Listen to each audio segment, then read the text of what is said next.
తెలంగాణ ప్రభుత్వం వాహనదారులకు మరోసారి గుడ్ న్యూస్ చెప్పింది. మరో 15 రోజుల పాటు ట్రాఫిక్ చలాన్ల రాయితీ ఉంటుందని స్పష్టం చేసింది. ఎందుకంటే ప్రభుత్వం ఆశించిన స్థాయిలో వాహనదారులు పెండింగ్ చలాన్లు చెల్లించలేదని, అందుకే ఈ గడువును పెంచినట్టు సమాచారం. ఒక్కో చలాన్పై వాహనాన్ని బట్టి 80% నుంచి 90% వరకు రాయితీ వర్తిస్తుందని తెలిపింది. అయితే మొదటిసారి గతేడాది డిసెంబర్ 27వ తేదీన ఈ ట్రాఫిక్ చలాన్ల రాయితీ అమలు ప్రారంభమైంది.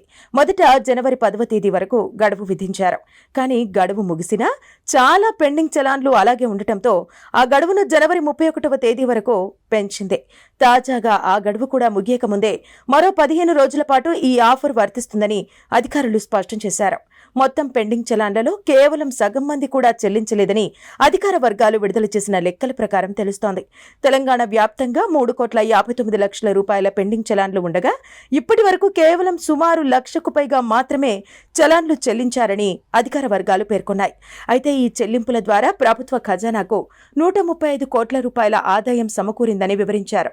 ఇందులోనూ అత్యధికంగా హైదరాబాద్ కమిషనరేట్ పరిధి నుంచి వసూలైనట్టు తెలిసిందే. ఈ క్రమంలోనే ఇంకా పెండింగ్ చలాన్లు చెల్లించని వాహనదారులు చాలా మంది ఉన్నారని భావించిన సర్కారు ఈ గడువును పెంచేందుకే మొగ్గు చూపినట్టు తెలుస్తోంది.